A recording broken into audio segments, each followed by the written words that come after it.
जगत में प्रार्थना एक ही हो सकती है। यदि हम यह प्रार्थना नित्य करेंगे और विवेक पूर्वक करेंगे तो यह हमारे मन में बैठ जाएगी। केशव तो हमारे पास ही हैं, वे द्वारिका में रहते हैं, ऐसी बात नहीं। द्रौपदी भूल गई कि केशव उसके पास हैं, लेकिन कृष्ण तो वहाँ उसके पास बैठे उसका चीर बढ़ाते रहे। हमारे मन में भी दुर्वासनाएं उठती हैं, दुष्ट विचार आते हैं। उस समय हमारे मन में यह विचार उठना चाहिए कि हमारे मन में ऐसे विचार आते ही क्यों हैं। उस समय हमें इस श्लोक का पाठ करना चाहिए।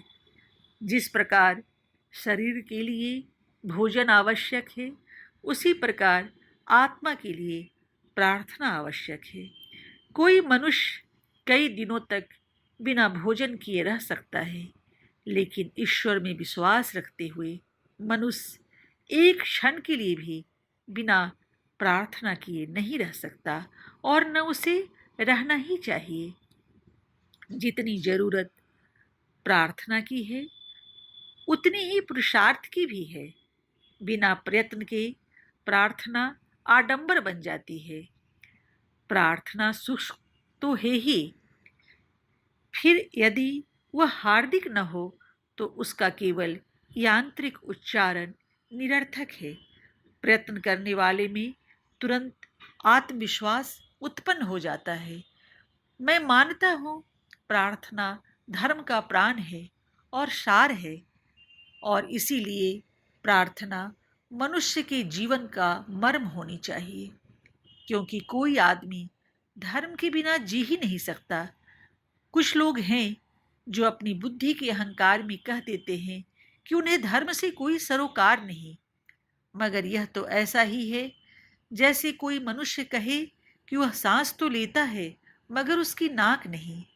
बुद्धि से कहिए या स्वभाव से अथवा अंधविश्वास से कहिए, मनुष्य दिव्य तत्व से अपना कुछ न कुछ नाता स्वीकार करता ही है। घोर से घोर नास्तिक या अनिश्वरवादी भी किसी नैतिक सिद्धांत की आवश्यकता को मानता है और उसके पालन में कुछ न कुछ भलाई और उसके पालन न करने में बुराई समझता है। सत्य स्वयं अपना पुरस्कार है। सत्य का पालन करने से होने वाला आनंद सांसारिक बिल्कुल नहीं होता। यह ईश्वर के साथ अपने संबंध की अनुभूति से पैदा होता है।